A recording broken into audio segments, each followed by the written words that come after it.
네, 국내 코로나19 신규 확진자가 어제 하루 450명 발생했습니다. 나흘 만에 500명 아래로 내려갔는데요. 주말이라 진단 검사량이 다소 준 영향도 있어 보입니다. 정부는 오늘 오후 사회적 거리 두기 단계 격상 여부를 논의할 방침입니다. 취재 기자 연결합니다. 김혜은 기자. 네, 김혜은입니다. 네, 신규 확진자가 나흘 만에 500명 아래로 내려갔군요. 네, 그렇습니다. 어제 하루 신규 확진자는 450명을 기록했습니다.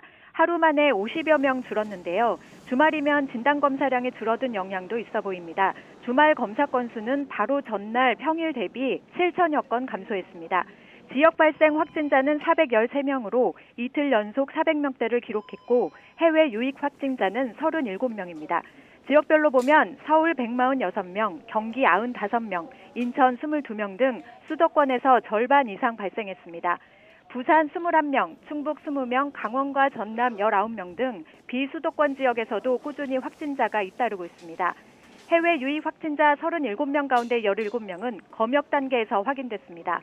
코로나19로 숨진 사람은 1명 추가돼서 누적 사망자는 523명으로 늘었습니다. 위중증 환자는 2명 줄어서 누적 76명입니다.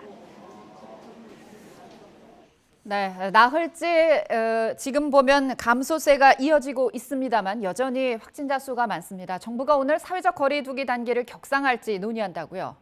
네, 오늘 오후 3시 정부 서울청사에서 정세경 국무총리 주재로 중앙재난안전대책본부 회의를 진행합니다. 수도권 거리 두기를 2.5단계로 격상하거나 전국에 일괄적으로 1.5단계 또는 2단계를 적용하는 방안을 논의할 예정입니다. 최근 일주일 동안 하루 평균 지역 발생 확진자가 400명대여서 이미 전국적으로 2.5단계 기준에 도달한 상황입니다.